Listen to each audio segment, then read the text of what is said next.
Muchas personas a nuestro alrededor afirman tener fe y de igual forma dicen que Jesucristo es su Señor y Salvador. Sin embargo, en su diario vivir, viven y dan testimonio que su fe no es una fe verdadera, sino que solamente son motivados a prácticas religiosas. Por ejemplo, algunos buscan hacer buenas obras, pero motivados solamente por el deseo de ser vistos, y nunca es porque el amor de Dios sea el que realmente los motive a ayudar a la gente. Otros, ante alguna situación, sobre todo difícil, que se les presenta, dicen confiar en Dios y también afirman que Dios tiene el control de su vida, pero viven dominados por la ansiedad y siempre andan bien angustiados. Otros, cuando están en un gran problema, sea del trabajo o familiar, buscan a Dios y cuando Dios obra a su favor, se olvidan de Dios. Otros vienen a la iglesia, pero solo lo hacen por costumbre y no por una convicción genuina de venir a adorar al Dios que los salvó. Estos son ejemplos, mis hermanos, de personas que dicen tener fe, pero solo es en apariencia y por lo tanto estamos hablando de personas que tienen una fe fingida porque no es una fe genuina, ya que cuando la fe es genuina, va a obrar desde dentro de nuestro ser interior para buscar a Dios, para confiar en Dios y para depender de Dios ante cualquier circunstancia. Pero de igual forma, de lo que Dios demande de nosotros. Por ejemplo, cuando Dios le pide a Abraham ofrecer a su único hijo en sacrificio, Abraham lo hizo confiando y teniendo fe en que Dios proveería el cordero para el holocausto, como se menciona en Génesis 22:8. Noé, aunque vivía en un territorio donde nunca había llovido, por fe confió en que Dios haría llover como él se lo había dicho. Por ese motivo preparó el arca para que su familia se salvase, como se menciona en Hebreos 11:7. También tenemos el ejemplo de los tres varones en Babilonia, quienes por la fe no tuvieron miedo de ser echados al horno de fuego ardiente, porque confiaban en que Dios podía librarlos de esa muerte, como se menciona en Daniel 3:17. Estos son ejemplos, mis hermanos, de cómo es el obrar en una fe genuina, porque la fe genuina nos lleva a confiar en Dios y depender de Dios. Y hoy, mis hermanos, veremos un ejemplo de una fe genuina, porque la fe genuina siempre nos lleva a confiar en Dios y a depender de Dios.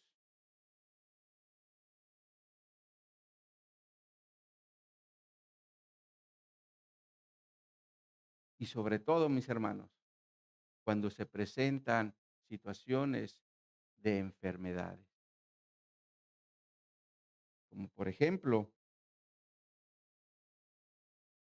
tenemos a la mujer que tuvo por 12 años un flujo de sangre, la cual fue y buscó a Jesús, como se menciona en Marcos 5:25. Pero la fe genuina, mis hermanos, también nos va a centrar en el hecho de que como nuestro Dios es soberano, puede obrar a nuestro favor, como no hacerlo. Por ejemplo, en este caso de la mujer de flujo de sangre, Jesús sí obró y le dio sanidad.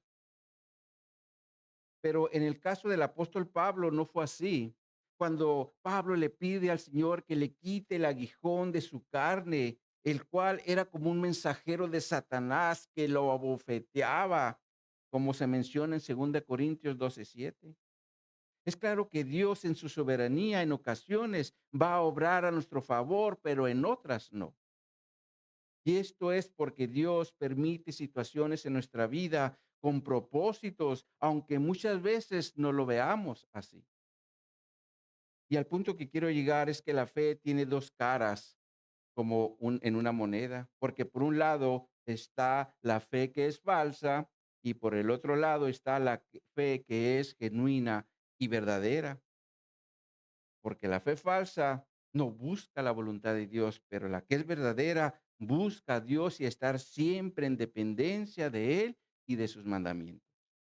Y el apóstol Juan, mis hermanos, nos va a presentar un ejemplo de un hombre que buscó a Jesús con una fe genuina y verdadera. Sin embargo, mis hermanos, estaremos considerando los siguientes 3 puntos en nuestro texto base. Estos son, en primer lugar, veremos que el profeta es sin honra o lo que es ser un profeta sin honra. En segundo lugar, veremos la fe genuina y en tercer lugar, veremos el resultado de la fe genuina. Entonces, bajo estos 3 puntos, estaremos analizando el capítulo 4 del Evangelio de Juan, en los versículos 43 al 53, para dar conclusión a este capítulo. Así que les invito a ir al texto para darle lectura. Juan 4, 43 al 53 nos dice: 2 días después, salió de allí y se fue a Galilea, porque Jesús mismo dio testimonio de que el profeta no tiene honra en su propia tierra. Cuando vino a Galilea, los galileos le recibieron, habiendo visto todas las cosas que había hecho en Jerusalén en la fiesta, porque también ellos habían ido a la fiesta. Vino pues Jesús otra vez a Caná de Galilea, donde había convertido el agua en vino, y había en Capernaum un oficial del rey cuyo hijo estaba enfermo. Y cuando oyó que Jesús había llegado a Judea, de Judea a Galilea, vino a él y le rogó que descendiese y sanara a su hijo, que estaba a punto de morir. Entonces Jesús le dijo: si no viere las señales y los prodigios, ¿no creeréis? El oficial del rey le dijo: Señor, desciende antes que mi hijo muera. Jesús le dijo: ve, tu hijo vive. Y el hombre creyó la palabra que Jesús le dijo y se fue. Cuando ya él descendía, sus siervos salieron a recibirle y le dieron nuevas diciendo: tu hijo vive. Entonces él le preguntó a qué hora había comenzado a estar mejor, y le dijeron: ayer a las 7 le dejó la fiebre. El padre entonces entendió que aquella era la hora en que Jesús le había dicho: tu hijo vive, y creyó él con toda su casa. Esta segunda señal hizo Jesús cuando fue de Judea a Galilea. El título que le hemos dado a esta enseñanza es El poder de la fe, el poder de la fe. Oremos. Oh Padre, te pedimos, Señor, que nos hables a través de tu palabra, que a través de este ejemplo podamos ver cómo es una fe genuina, cómo obra una fe genuina y el poder que hay de parte de ti, Señor, cuando una persona obra en una fe genuina, Señor. Te pido que nos hables, te pido, Espíritu Santo, que me utilices como un instrumento tuyo para poder edificar a mis hermanos, Señor. Ponemos esta enseñanza en tus manos y que seas tú glorificado, Señor, a través de todo lo que se diga en este púlpito, Señor. Y lo hacemos en el nombre de tu Hijo amado, nuestro Señor Jesucristo. Amén y amén. El apóstol Juan, en el versículo 43, nos presenta un contexto cuando dice: 2 días después, salió de allí y fue a Galilea. Ahora, el contexto al que se refiere el apóstol Juan está en el versículo 40, cuando los samaritanos le rogaron a Jesús que se quedase con ellos y Jesús se quedó allí 2 días. Ahora, por la narrativa entendemos que los samaritanos eran esa mies que ya estaba lista para la cosecha, como Jesús ya lo había mencionado en Juan 4:35. Sin embargo, también creemos que Jesús, estando con ellos, les predicó el evangelio o las nuevas buenas del reino, ya que los versículos 41 y 42 dicen, y creyeron mucho más por la palabra de él, y decían a la mujer, ya no creemos solamente por tu dicho, porque nosotros mismos hemos oído y sabemos que verdaderamente este es el Salvador del mundo, el Cristo. Es claro, mis hermanos, que cuando el corazón de una persona está listo para escuchar el mensaje del Evangelio, va a obrar en fe y va a creer lo que se le está compartiendo. Por eso los samaritanos dijeron, este es el Salvador del mundo, el Cristo. Sin embargo, mis hermanos, ¿cuántas veces le hemos compartido el evangelio a personas que están a nuestro alrededor? Sin embargo, tienen el corazón cerrado, el cual no les permite que penetre la palabra de Dios y por lo tanto rechazan el evangelio. Sin embargo, cuando Dios ya tiene preparado el corazón de una persona, será sensible al mensaje del evangelio, como pasó con estos samaritanos. Por eso es que dijeron, este es el Salvador del mundo, el Cristo. Y de la misma forma pasó con nosotros cuando Dios preparó nuestro corazón para recibir el Evangelio y de esa forma, en arrepentimiento y confesión de pecado, declaramos a Jesús como nuestro Señor y Salvador. Porque si hay algo, mis hermanos, que hace el Evangelio en el corazón de una persona, es mostrarle la condición de pecado en la que se encuentra para que se arrepienta y le pida perdón a Dios por todos sus pecados, como seguramente pasó con los samaritanos. Sin embargo, por otro lado, el apóstol Juan también nos está mostrando un principio espiritual cuando menciona que Jesús se quedó 2 días con los samaritanos. Y este principio es pasar tiempo con aquellos a los que se les comparte el Evangelio. Porque la realidad es que a veces el Evangelio no entra a la primera. Por eso es importante el seguimiento para llevarlos a los pies de Cristo y en una fe genuina se arrepientan y declaren a Jesús como su Señor y Salvador. Sin embargo, desafortunadamente muchos piensan o han sido mal enseñados a que solo se trata de hacer una oración, incluso hasta los presionan a hacerlo. Cuando se van a casa, siguen siendo los mismos impíos que antes de hacer la oración, porque no hubo un entendimiento genuino del Evangelio.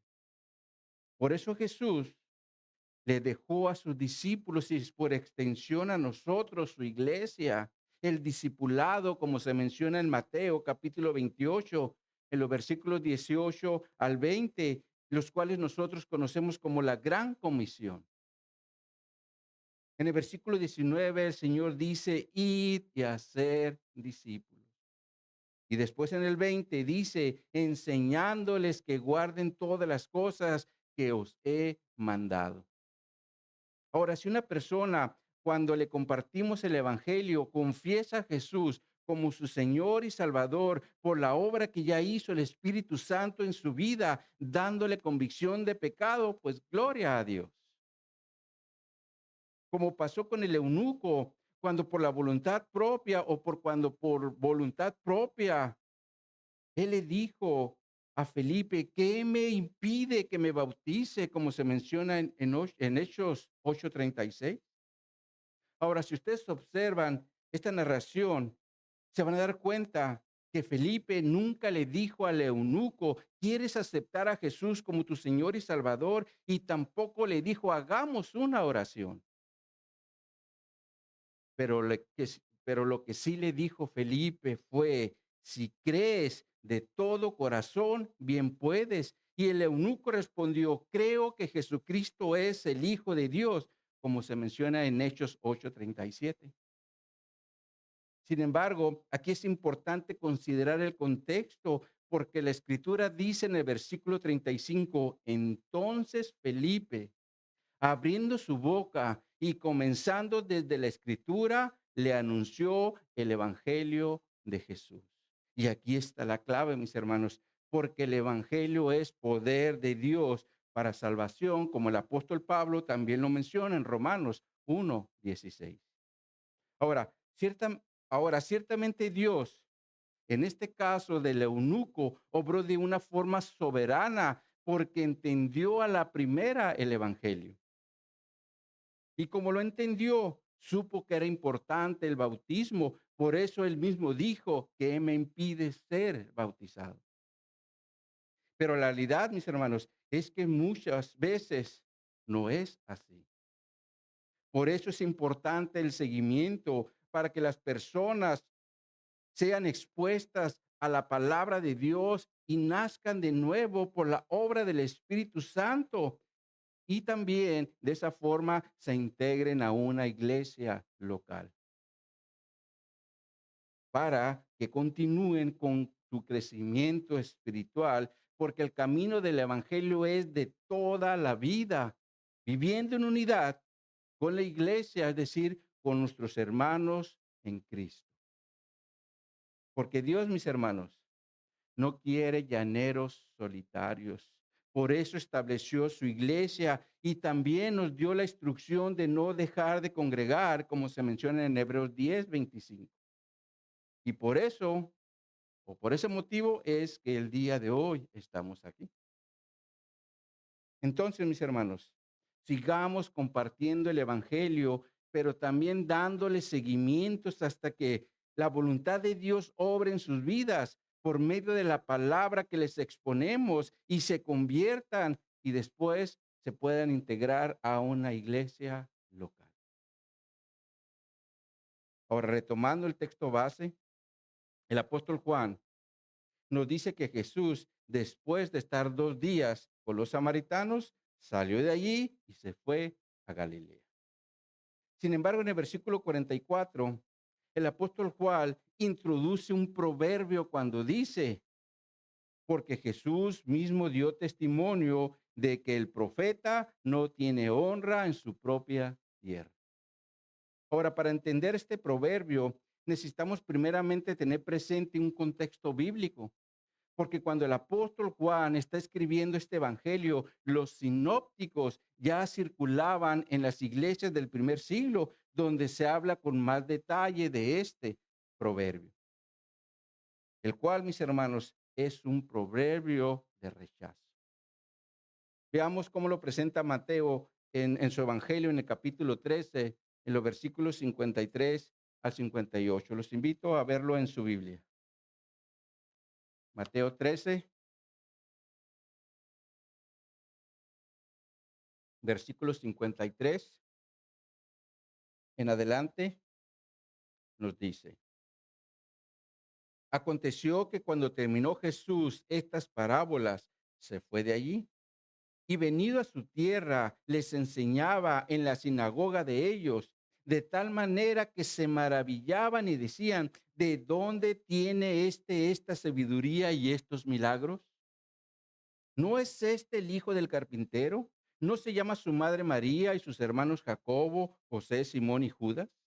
¿No están todas sus hermanas con nosotros? ¿De dónde pues tiene todas estas cosas? Y se escandalizaban de él. Pero Jesús les dijo, no hay profeta sin honra, sino en su propia tierra y en su casa. Y no hizo allí muchos milagros a causa de la incredulidad de ellos. Mateo, mis hermanos, aquí nos está presentando este proverbio en el contexto de rechazo a Jesús. Y como lo rechazaron, eso los llevó a cuestionar lo que Jesús estaba haciendo, tanto en sabiduría como en milagros. Por eso dijeron, ¿de dónde tiene esta sabiduría y estos milagros? Incluso el texto dice que hasta se escandalizaban, lo cual en el original se refiere a repugnancia. De hecho, la palabra griega es scandalizomai, de donde deriva la palabra escándalo. Sin embargo, el sentido bíblico de la palabra se refiere a un tropiezo. Y así estaban mirando la obra de Jesús como un tropiezo. Por ese motivo se escandalizaban y lo rechazaban cuando les predicaba. Y por lo tanto, mis hermanos, esto trajo como consecuencia incredulidad en el pueblo. Por eso Mateo dice en el versículo 58, y no hizo allí muchos milagros a causa de la incredulidad de ellos. Si hay algo, mis hermanos, que es como un cáncer o como una gangrena para la fe, es la incredulidad. Porque la incredulidad no le permite al ser humano estar abierta a la obra de Jesús en su vida, como hoy sigue pasando con muchos que siguen rechazando el evangelio de nuestro Señor Jesucristo. Sin embargo, aún así, como cristianos el día de hoy, no debemos de detenernos, porque para Dios no hay nada imposible. De hecho, muchos corazones, por más duro que han sido convertidos a un corazón de carne. Y el mejor ejemplo que tenemos de esta conversión es la de nuestro propio corazón. Porque antes también rechazábamos el evangelio, pero por la gracia y la misericordia de Dios nunca nos soltó y continuó enviándonos a sus mensajeros hasta que el Espíritu Santo hizo la obra en nuestro corazón por medio de su palabra, y ahora es que somos parte del cuerpo de Cristo. Por eso lo reitero, no permitamos que el rechazo de los hombres nos impida seguir compartiendo el evangelio, aunque este proverbio también se haga vivo en nuestra vida cuando nuestra propia familia o amigos nos rechacen. Sin embargo, la pregunta aquí es, ¿por qué el apóstol Juan introduce este proverbio en su narración del capítulo 4? Y esto es porque Jesús dio testimonio del rechazo de los de su nación, como se menciona en los sinópticos, es decir, en Mateo, Marcos y Lucas. Pero como aquí en el capítulo 4 no hubo un rechazo, sino una aceptación con los samaritanos, el proverbio no aplicó como había pasado con los de Nazaret. Es como si hoy le compartimos el evangelio a nuestro cónyuge o a nuestros hijos incrédulos y estos nos rechazan. Pero al salir al parque o al mercado y compartimos el evangelio con una persona que nunca habíamos visto, esta sí anhela saber más de Jesús, incluso hasta nos dice, ¿dónde puedo ir para que me sigan enseñando más de la palabra de Dios? Si esto nos llegara a pasar, entenderíamos el proverbio, porque en casa nos rechazaron, como pasó con Jesús en Nazaret, pero fuera de casa con los desconocidos, el evangelio fue aceptado, como pasó con los samaritanos. Ahora, el apóstol Juan, después de presentarnos este proverbio, retoma la obra de Jesús en Galilea y dice en el versículo 45. Cuando vino a Galilea, los galileos le recibieron, habiendo visto todas las cosas que había hecho en Jerusalén en la fiesta, porque también ellos habían ido a la fiesta. El apóstol Juan aquí nos está trayendo un contexto, y este es el de Juan 2:23, donde dice, estando en Jerusalén en la fiesta de la Pascua, muchos creyeron en su nombre, viendo las señales que hacía. Lo cual quiere decir que Jesús está retornando al territorio donde sí le habían recibido, porque estos, es decir, los galileos, habían visto las cosas que Jesús había hecho en Jerusalén en la fiesta de la Pascua. la cual era una de las 3 fiestas anuales que Dios había establecido en su palabra, como se menciona en el libro de Deuteronomio capítulo 18, en el versículo 16, donde dice: 3 veces cada año aparecerá todo varón tuyo delante de Jehová tu Dios en el lugar que él escogiere, en la fiesta solemne de los panes sin levadura, en la fiesta solemne de las semanas y en la fiesta solemne de los tabernáculos, y ninguno se presentará delante de Jehová con las manos vacías. Entonces, mis hermanos, estas eran las 3 fiestas anuales que todo judío debería celebrar, es decir, la fiesta de los panes sin levadura, la fiesta de las semanas y la fiesta de los tabernáculos, las cuales se celebraban en Jerusalén, porque era el lugar que Dios había asignado para estas 3 fiestas. De hecho, por ese motivo Jesús como judío también iba a Jerusalén a estas fiestas, solo que en esta ocasión Jesús fue como el Mesías prometido, el Cristo esperado, por eso obró con señales y maravillas. Y como los gentiles también estaban en Jerusalén, fueron testigos oculares de estas cosas. Por eso el apóstol Juan dice: los galileos le recibieron, habiendo visto todas las cosas que había hecho en Jerusalén en la fiesta.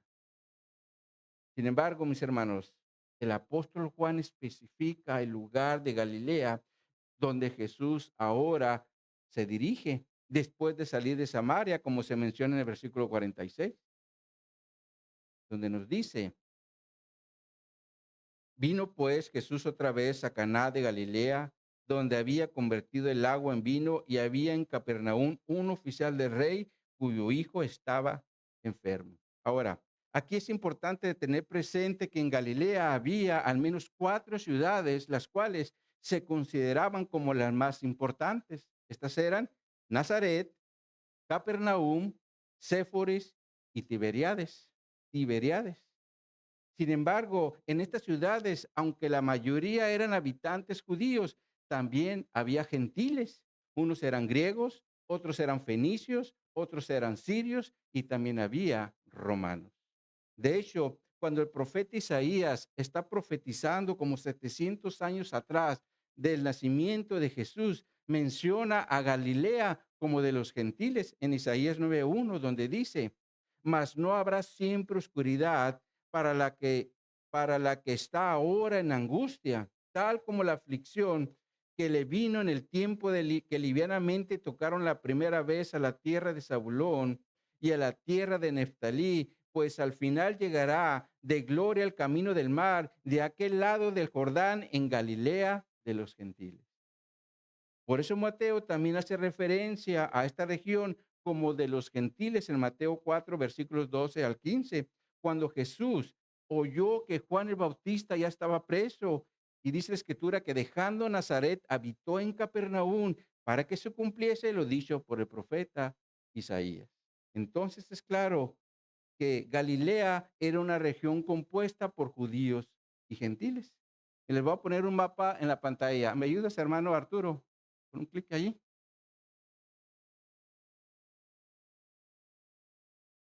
Nomás dale un enter. Yo creo que va a votar.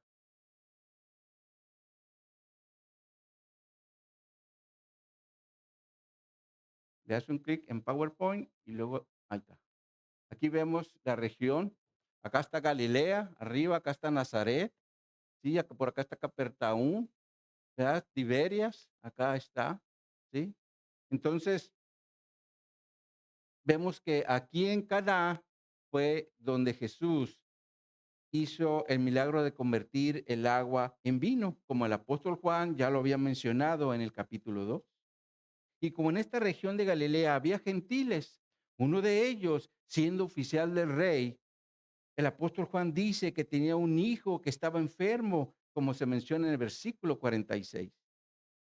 Y cuando este oficial, que era gentil, oyó que Jesús había llegado a Judea, de Judea a Galilea, vino y le rogó que descendiese para que sanara a su hijo, el cual estaba a punto de morir, como se menciona en el versículo 47 de nuestro texto base.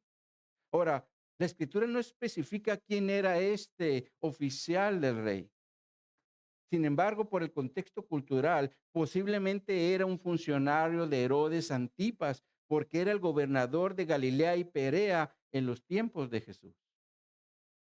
Ahora, por otro lado, no creo que este oficial del rey haya estado limitado en recursos económicos para llevar a su hijo con los mejores médicos de su región, como lo haríamos cualquiera de nosotros cuando un hijo enferma, ya que para nosotros como padres los hijos son muy valiosos y si nuestro hijo está enfermo, buscaremos la forma de llevarlo a los mejores médicos.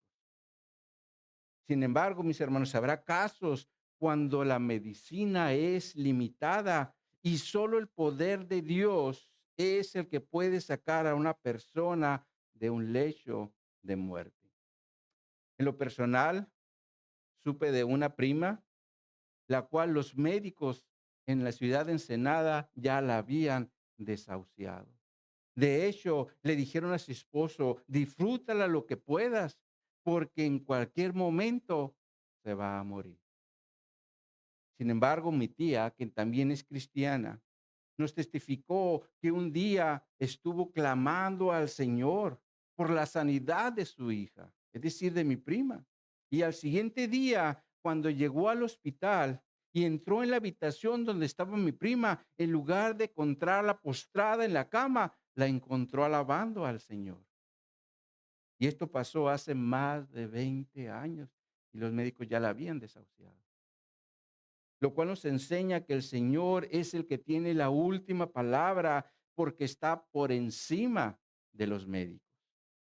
Sin embargo, habrá casos en los que el Señor en su soberanía decide no obrar en sanidad y nosotros como cristianos debemos estar conscientes de esto porque Dios es soberano y Él hace las cosas conforme a su voluntad. Sin embargo, es claro que mientras nuestro familiar esté vivo, seguiremos clamando al Señor para que obre en nuestro familiar enfermo, sea nuestro cónyuge, sean nuestros hijos, nuestros abuelos, nuestros hermanos en Cristo o algún amigo, porque Dios es el médico de médicos. Amén. Ahora, aquí la fe es un elemento muy importante porque no tendría caso pedirle a Dios por la sanidad de un ser querido si no confiamos en que Dios puede salvar a nuestro ser querido o darle sanidad, que no, como si no tuviéramos fe en que Él tiene el poder para hacerlo. Por eso debemos ir a Jesús con una fe genuina, esperando que Él obre a nuestro favor, como lo hizo este gentil que se menciona en nuestro texto base. Porque dice que va con Jesús y le ruega que sane a su hijo, porque estaba a punto de morir. Entendemos que ya estaba en su lecho de muerte. Sin embargo, es interesante lo que Jesús le contesta a este gentil en el versículo 48, cuando le dice, si no viere las señales y prodigios, ¿no creeréis? Y esto, mis hermanos, es muy importante porque el hombre por su naturaleza anda siguiendo las señales y los prodigios en lugar de buscar a Jesús y a la voluntad de Jesús en su vida. Actualmente podemos ver espectaculares de hombres que dicen hacer milagros y les aseguro que cuando estos eventos se llevan a cabo no caben las personas en ese lugar, porque la gente lleva a sus enfermos con la esperanza de que les sea dada sanidad o que sean sanados. Pero desafortunadamente son engañados porque son falsos. Por eso Jesús cuando habló de las señales del fin dijo en Mateo 24:24, porque se levantarán falsos cristos y falsos profetas y harán grandes señales y prodigios de tal manera que engañarán, si fuere posible, aún a los escogidos. Jesús aquí nos está advirtiendo de los milagreros que vendrán en su nombre haciendo grandes señales y prodigios, al punto que engañarán a los escogidos, es decir, a los que somos su pueblo. Ahora, no podemos negar que muchos son engañados porque son instrumentos de Satanás. Estos milagreros son instrumentos de Satanás para engañar incluso a los cristianos, porque como cristianos también tenemos situaciones de salud y queremos ser sanados. En su desesperación quieren ya encontrar la sanidad. Sin embargo, algo que debemos aprender para no ser engañados es lo que David nos dice en los Salmos. Por ejemplo, en Salmos 24, 27, 14 nos dice: aguarda a Jehová, esfuérzate y aliéntese tu corazón, sí, espera a Jehová. El Salmo 33, 20 al 22 nos dice: nuestra alma espera a Jehová, nuestra ayuda y nuestro escudo es Él. Por tanto, en Él se alegrará nuestro corazón, porque en su santo nombre hemos confiado. Sea tu misericordia, oh Jehová, sobre nosotros, según esperamos en ti. El esperar en Dios, mis hermanos, es clave porque los atajos nos pueden llevar por un camino de engaños donde opera Satanás. Por eso es importante no enfocarnos solamente en los milagros, sino en Jesús y en la salvación que nos ofrece para vida eterna. Porque todo aquí en la tierra es temporal, pero del otro lado hay una eternidad que nos espera. Así que no permitamos, mis hermanos, que las enfermedades o las situaciones difíciles que se nos presenten en el día a día nos vayan a desviar del verdadero camino, el cual Jesús nos ofrece para vida eterna. Porque ningún milagro aquí en la tierra, cualquiera que sea, es garantía de salvación y de vida eterna. Por eso Jesús le dijo al oficial del rey, ahora se los voy a leer en la Nueva Traducción Viviente. Dice esta traducción: Jesús le preguntó: ¿acaso nunca van a creer en mí a menos que vean señales milagrosas y maravillas? Como diciéndole, porque has visto los milagros es que me buscas. Pero este gentil le responde a Jesús en el versículo 49, Señor, desciende antes que mi hijo muera. Se observan, mis hermanos, el oficial aquí está haciendo una declaración muy importante. Y esto es cuando le llama a Jesús Señor, del griego Kairos, lo cual quiere decir que este gentil está reconociendo la autoridad de Jesús como Dios.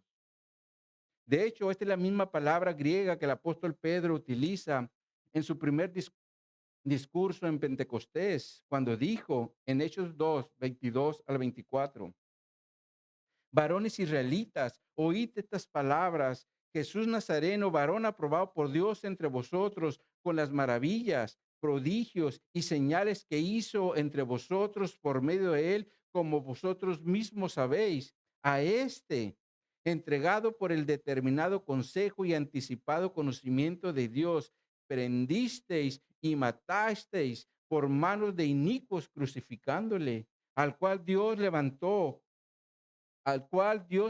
suelto los dolores de la muerte, por cuanto era imposible que fuese retenido por ella.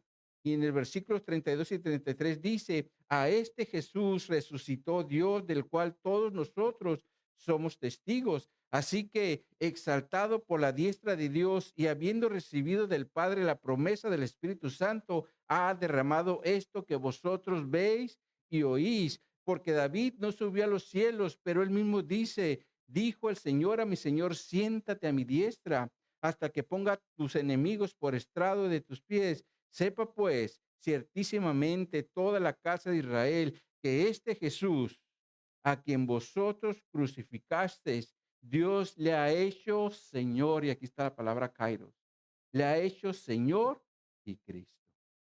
Lo cual quiere decir que el oficial del rey reconoció a Jesús como Dios. Y en respuesta a esto, Jesús le contesta en el versículo 50, ve, tu hijo vive. Y el hombre creyó la palabra que Jesús le dijo y se fue. Pregunta, mis hermanos, ¿qué tipo de fe es la que está manifestando aquí este oficial del rey? ¿Será una fe genuina o una fe con incredulidad, como pasa con aquellos que hacen las cosas para ver si funciona o de alguna forma religiosa? En este sentido, recuerdo que en una ocasión, un compañero de trabajo, el cual pertenecía al área de transportes, Cuando me llevaba de una unidad médica a la delegación del IMSS, me dijo que él abrazaba la fe masónica. Y lo curioso de esto es que cuando pasamos por una iglesia católica, se persinó como si fuera de la fe católica. Y le pregunté, ¿por qué lo haces si no perteneces a esta fe? Y me contestó, por si las moscas, como diciendo, por si eso me sirve. Esto es hacer las cosas, mis hermanos, de una forma religiosa, porque no hay una verdadera convicción de fe. Sin embargo, vemos que este oficial de rey creyó, como dice el texto. Aquí la palabra creyó en el griego es pisteo, la cual se refiere a tener fe o tener confianza. Como cuando nosotros decimos que en Cristo tenemos salvación y vida eterna, esto es porque lo creemos. Y como lo creemos, también vivimos bajo los mandamientos que Dios nos dejó en su palabra, como por ejemplo, el no dejando de congregar, el teniendo una vida de oración, el leyendo su palabra todos los días, pero también compartiendo su palabra. Todas estas cosas las hacemos en el contexto de nuestra fe en Cristo, porque reconocemos a Jesús como el Señor y Salvador de nuestra vida. Pero de igual forma, creyendo que sus mandamientos y promesas son verdad, por eso las obedecemos. Lo cual también quiere decir que nuestra fe, cuando es genuina, no es pasiva, sino activa. Como pasó con la viuda de Serepta mencionada en Primera de Reyes, en el capítulo 17, cuando estaba preparando la última porción de harina que tenía para comerla y después morir, dice el texto. Sin embargo, tuvo fe o creyó las palabras del profeta Elías cuando le dice en Primera de Reyes capítulo 17, en los versículos 13 al 16. Elías le dice, no tengas temor, ve, haz como has dicho, pero hazme primero de ello una pequeña torta cocida debajo de las cenizas y tráemela, y después harás para ti y para tu hijo. Porque Jehová, Dios de Israel, ha dicho así, la harina de la tina no escaseará, ni el aceite de la vasija disminuirá hasta el día en que Jehová haga llover sobre la faz de la tierra. Entonces ella fue e hizo como le dijo Elías, y comió y ella y su casa muchos días. Y la harina de la tinaja no cesó, ni el aceite de la vasija menguó, conforme a la palabra que Jehová había dicho por Elías. Esto también es un ejemplo de una fe genuina, porque la viuda obró en obediencia a la palabra de Dios por medio del profeta Elías. Ahora, Mateo también nos presenta el caso de un centurión, el cual fue con Jesús a pedirle sanidad por su criado que era paralítico. Y cuando Jesús le dice, iré a sanarle, el centurión le dice, no soy digno de que entres en mi casa, solo di la palabra. Por lo cual Jesús dijo a los que le seguían, de cierto os digo que ni aún en Israel he hallado tanta fe como se menciona en Mateo 8:10. Estos son ejemplos, mis hermanos, de una fe genuina, porque oyen la palabra de Jesús y la obedecen, como también lo hizo este oficial del rey. Ahora, al final del versículo 50, dice, y se fue, lo cual indica que se fue a su casa creyendo las palabras de Jesús. Sin embargo, el apóstol Juan nos dice en el versículo 51, cuando ya él descendía, sus siervos salieron a recibirle y le dieron nuevas diciendo, tu hijo vive. ¿Se imaginan, mis hermanos, el gran gozo que debió de haber sentido este padre en su corazón al saber que su hijo había o estaba vivo? Pero de igual forma confirmar que la palabra de Jesús era verdad cuando le dijo, tu hijo vive. Ahora, por otro lado, el apóstol Juan nos presenta la precisión de la palabra de Jesús por medio de la pregunta que le hace el oficial del rey a sus siervos en el versículo 52, donde les dice, ¿a qué hora había comenzado a estar mejor? Y le dijeron, ayer a las 7 le dejó la fiebre. Y en respuesta a esto, Nos dice el versículo 53. El padre entonces se entendió que aquella era la hora en que Jesús le había dicho, tu hijo vive, y creyó él con toda su casa. Es claro que este oficial de rey pudo confirmar la precisión y el poder de la palabra de Jesús y como consecuencia también su casa creyó, es decir, pusieron su confianza en Jesús como Dios. Pero ahora les hago una pregunta, mis hermanos. ¿Ustedes creen que por el hecho de que una persona crea en Jesús como su Señor y Salvador, eso signifique que toda su casa también va a reconocer a Jesús como su Señor y Salvador? ¿Qué piensan al respecto? Desafortunadamente, algunos hermanos afirman que sí y utilizan de referencia la escritura de Hechos capítulo 16, cuando el apóstol Pablo y Silas le dicen al carcelero en el versículo 31, cree en el Señor Jesucristo y serás salvo tú y tu casa. Pero el problema de esto es que no observan el contexto cuando el médico Lucas dice en Hechos 16:32, y le hablaron la palabra del Señor a él y a todos los que estaban en su casa. Lo cual quiere decir que primero les hablaron del evangelio y este obró para que creyeran. Por eso en el versículo 33 dice, y él, es decir, el carcelero, tomándolos en aquella misma hora de la noche, les lavó las heridas y enseguida se bautizó él con todos los suyos. Ahora, el motivo por el cual el carcelero y toda su casa fueron salvos y se bautizaron es porque Dios obró soberanamente en esta familia a través de la exposición de la palabra. Sin embargo, el día de hoy hay familias que no todos creen en el Evangelio, incluso aunque ya les hayamos hablado de la palabra de Dios. Pero esto es porque la obra, mis hermanos, no es del hombre, sino de Dios, el cual obra a través de su palabra. Por eso no podemos afirmar que por el hecho de que una persona crea en el Evangelio, eso signifique que todos van a creer. Sin embargo, nuestra responsabilidad como cristianos es seguir predicándoles el Evangelio, pero también dándoles testimonio para que ellos puedan ver en nosotros vidas transformadas y de esa forma un día ellos también digan, yo quiero esa vida, háblame más de Jesús. Nunca olvidemos, mis hermanos, que nosotros somos los representantes de Cristo aquí en la tierra y por lo tanto debemos ser buenos representantes para que los de casa también conozcan a Jesús por medio de la exposición de la palabra y de nuestro testimonio. Como seguramente lo hizo este oficial con los de su casa, y Dios en su soberanía obró para salvación, como también pasó con los de la casa del carcelero en Filipos.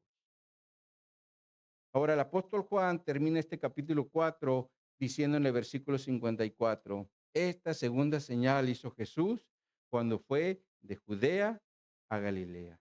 Lo cual quiere decir que los dos primeros milagros que Jesús hizo en su ministerio terrenal fueron en esta región de Caná de Galilea, cuando convirtió el agua en vino y cuando le dio sanidad al hijo de este gentil, cuando le dijo, ve, tu hijo vive. Entonces, como conclusión, mis hermanos, como cristianos, no dejemos de dar evidencia al mundo y a los de casa de lo que es vivir una fe genuina y verdadera, la cual nos lleva a ser obedientes a los mandamientos que tenemos en la palabra de Dios, pero nunca haciendo las cosas por medio de actos religiosos o en apariencia, como muchos falsos en la actualidad lo hacen para su propia perdición. Pero de igual forma no permitamos que el proverbio de ser profeta sin honra nos impida seguir predicando el evangelio a los de casa. Mejor sigamos haciéndolo, esperando a que Dios en forma soberana opere en sus vidas para salvación, como pasó en la casa de este oficial del rey, como pasó también en la casa del carcelero en Filipo. Pero de igual forma, mis hermanos, prediquemos el evangelio a los de afuera para que la obra de la gran comisión continúe por medio de nosotros, la iglesia de Cristo. Y si Dios, mis hermanos, nos da la oportunidad de discipular a una persona, no lo soltemos hasta que se integre a una iglesia local y de esa forma continúe creciendo en las verdades del evangelio. Amén. Oremos.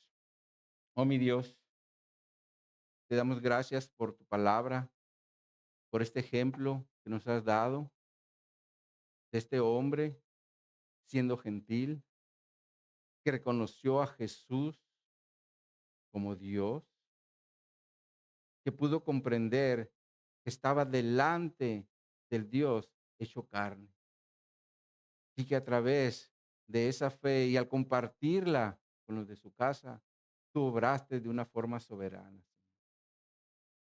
Ese también es el deseo que hay en nuestro corazón, que los de nuestra casa también, al escuchar el Evangelio, se conviertan, Señor, que quieran saber más de ti, que busquen vivir vidas en obediencia a tu palabra y para que juntos podamos vivir en unidad, en una fe genuina, honrándote, alabándote, estando en una comunión como la que tú nos dices en tu palabra, que el amor es una evidencia de que somos discípulos tuyos, Señor. Así que, mi Dios, no permitas por ningún momento o por ninguna situación, más bien, que nos desviemos, Señor, que queramos buscar atajos. Mejor que aprendamos a esperar en ti, a depender de ti y a creerte a ti, Señor, independientemente de las situaciones difíciles que se nos presenten, Señor, porque tú eres nuestro Señor, porque tú nos has dado vida eterna a través de nuestro Señor Jesucristo. Así que, mi Dios, ayúdanos a seguir adelante, perseverando y viendo cómo la fe genuina obra para salvación. Pero cuando el poder de tu Espíritu Santo obra a través de tu palabra, porque es la que nos lleva a arrodillarnos, a confesar nuestros pecados y a declarar a Jesús como nuestro Señor y Salvador. Ayúdanos, Señor, a que siempre compartamos tu palabra y esperar a que tú obres soberanamente, Señor, tanto en los de casa como en los de afuera, a los que les compartamos. Así que te damos gracias, Señor, por tu palabra y lo hacemos en Cristo Jesús. Amén y amén. Como bien, mis hermanos, vamos